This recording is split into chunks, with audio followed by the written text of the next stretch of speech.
अच्छा ये बताइए कि आप लोगों का, आपका यहाँ के गवर्नर के साथ क्या रिश्ता है, ठीक है या? देखो, गवर्नर सिलेक्टेड है, हम इलेक्टेड हैं। गवर्नर साहब, जो पंजाब सरकार ने कोई फैसला लेना है तो गवर्नर साहब से परमिशन लेने हम भेजते हैं वहाँ। तो हम अगर वो नहीं देते हम सुप्रीम कोर्ट जाते हैं, तो सुप्रीम कोर्ट में वो मान जाते हैं। मतलब हर चीज पर आप लोगों को सुप्रीम कोर्ट जाना पड़ता है? जब आपका बजट सेशन के लिए गवर्नर ये कह दे कि मैं ये बजट सेशन होने नहीं दूंगा, तो आप कहाँ जाओगे? फिर कहाँ जाएंगे? सुप्रीम कोर्ट ही जाना पड़ेगा। सुप्रीम कोर्ट में पहली पेशी पे कह दिया कि हाँ जी करवा, जज ने बोल दिया जब कि जी तो आप रोक नहीं सकते बजट सेशन को, चलो परमिशन दो, फिर दे दी। हाँ, अगर वो पंजाबी हैं तो हम अगर हमसे प्यार से बात करोगे दुगना तिगना प्यार देंगे हम। अगर हमसे थोड़ा गलत एंगल से बात करोगे तो हम गुस्से भी हो जाते हैं। चलता रहता है, लेकिन हैं बुजुर्ग हैं, बड़े हैं मेरे से, मैं तो पाँव छूता हूँ उनको जब भी मिलता हूँ। चलता रहता है, लेकिन मैं चाहता हूँ कि डेमोक्रेसी के लिए अच्छा है कि दोनों के संबंध ठीक रहे।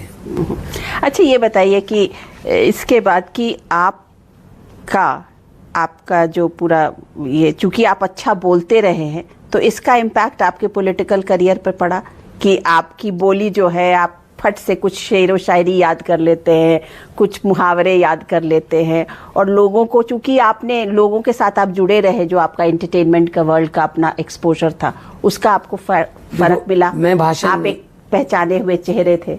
मैं भाषण नहीं करता, मैं लोगों से बातें करता हूँ और लोगों की भाषा में बातें करता हूँ कि ये हो रहा है गलत है, ये हो रहा है गलत है। मैं कोई रटा रटाया भाषण दे के नहीं जाता कि ये कर दूंगा, वो कर देंगे, ये कर देंगे, उसके बाद बाय बाय। तो मैं तो लोगों के बीच चला जाता हूँ, जहाँ गाड़ी अगर मैं जाती है, लोगों को पता चल जाता है कई बार जो रूट लगा होता है, तो भी कौन आ रहा है पुलिस वाले बता देते हैं, तो वहाँ 25-30 आदमी इकट्ठे खड़े हो गए, उन्होंने हाथ दे दिया, रोक लेता हूँ। तो यही तो है, फिर एक जो दूरी पहले बना के रखी हुई थी वो दूरी को कम करना है। पब्लिक के जितना पास जाओगे, पब्लिक में जितना अंदर जाओगे, पब्लिक उतनी प्यार देगी आपको। लोग अपने जैसा नेता ढूंढ रहे हैं कि ये अपने जैसा ही है, तो मैं उनका ही बेटा हूँ, उनका ही भतीजा हूँ, उनका छोटा बड़ा भाई हूँ। गांव में जाता हूँ, मम्मी मेरी गांव में रहती है, तो कोई ऐसा, ये घर जो है CM हाउस पहले हवा बना रखा था कि वहाँ जाना तो यहाँ तो मतलब परिंदा भी पर नहीं मार सकता था। अब कोई भी आ जाता है, मिल जाता है, चाय पीता है, मिलता है, और हम मना नहीं करते कि अगर मैं नहीं हूं तो कोई ना कोई परिवार का मेंबर मिले। कहते हैं कि आज की डेट में भगवंत मान के पास 4 महिलाएं हैं, एक उनकी मम्मी, एक उनकी बड़ी बहन, एक पत्नी और एक छोटी बेटी। आप अभी पिताजी बने हो जी, तो क्या हुआ, मतलब तो लक्ष्मी है तो कुछ बदलाव हो गया जिंदगी में? नियामत नाम रखा है उसका जी। अभी 28 मार्च को पैदा हुई है, तो बहुत छोटी है। तो हम एक छोटा सा परिवार है, और जब काम करते तो इकट्ठा करते हैं सब, तो लेकिन परिवार में से कोई राजनीति में नहीं है। पर आपके ऊपर कोई, मतलब बच्ची का कोई की कुछ ड्यूटी लगती है फादर की? नहीं, ड्यूटी तो छोटी बेबी को तो मतलब मेरे ख्याल में फादर की ड्यूटी लगनी नहीं चाहिए, फादर को अपनी ड्यूटी निभानी चाहिए, तो निभाऊंगा। और संयोग से, अच्छी किस्मत से कह लो कि नियामत की मम्मी डॉक्टर है खुद, तो ज्यादा दिक्कत आती नहीं है कि बच्चे को। नहीं, बट कुछ तो ट्रेनिंग ले रहे होंगे ना, कि एक तरफ फाइल्स पे साइन करते होंगे, दूसरी तरफ डायपर बदलना पड़ता होगा। नहीं, ऐसा तो नहीं है कि, लेकिन जब भी टाइम मिलता है मैं बच्चों के साथ, अपना परिवार के साथ टाइम बिताता हूँ, मम्मी के साथ। लेकिन आपकी शादी जब हुई उसके बाद क्या ठहराव आया जिंदगी में ज्यादा? देखिए, जिंदगी के 2 पहिए हैं, गृहस्थी जीवन जो है 2 पहिए हैं, दोनों पहिए अगर सही चलते हो ठीक है, बहुत अच्छा लगे। वो कहा जाता है कि हर सक्सेसफुल आदमी के पीछे एक औरत का हाथ होता है। घर में, घर का माहौल या डिसिप्लिन जो है वो पत्नी से या बेटी जब आ जाए तो और अच्छा हो जाता है। तो मतलब ये कह सकते हैं कि डॉक्टर साहब कंट्रोल्स द चीफ मिनिस्टर। वो डॉक्टर घर पे डॉक्टर नहीं है, मैं मुख्यमंत्री घर पे मुख्यमंत्री नहीं हूँ।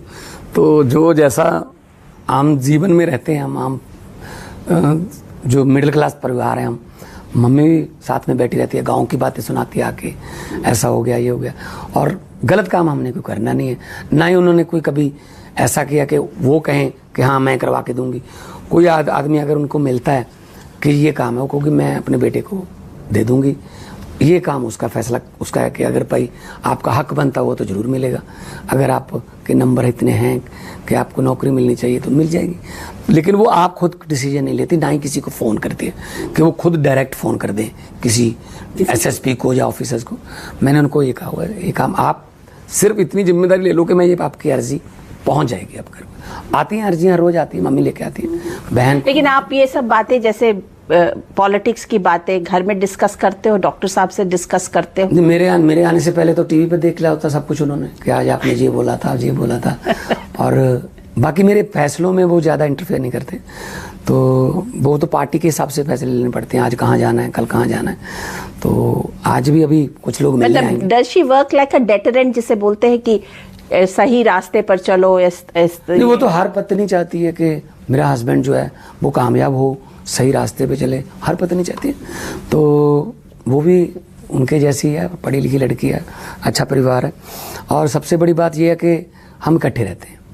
और दूसरा, अब नियामत आ गई है तो मुझे भी अगर कल रात को मैंने वापस आना है, मैं परसों सुबह वापस आना है, तो मेरा दिल चाहता है मैं कल रात ही वापस आ जाऊँ घर पे, बच्चे को मिल लूँ, तो थोड़ा हो जाता है, इमोशनल बॉन्डिंग हो जाता है। चलिए, भगवान मान जी, हमसे आपने बात की, आपका बहुत बहुत धन्यवाद। अनुराधा प्रसाद जी, आपने हमसे बात की, आपका भी बहुत बहुत धन्यवाद। Thank you so much, thank you.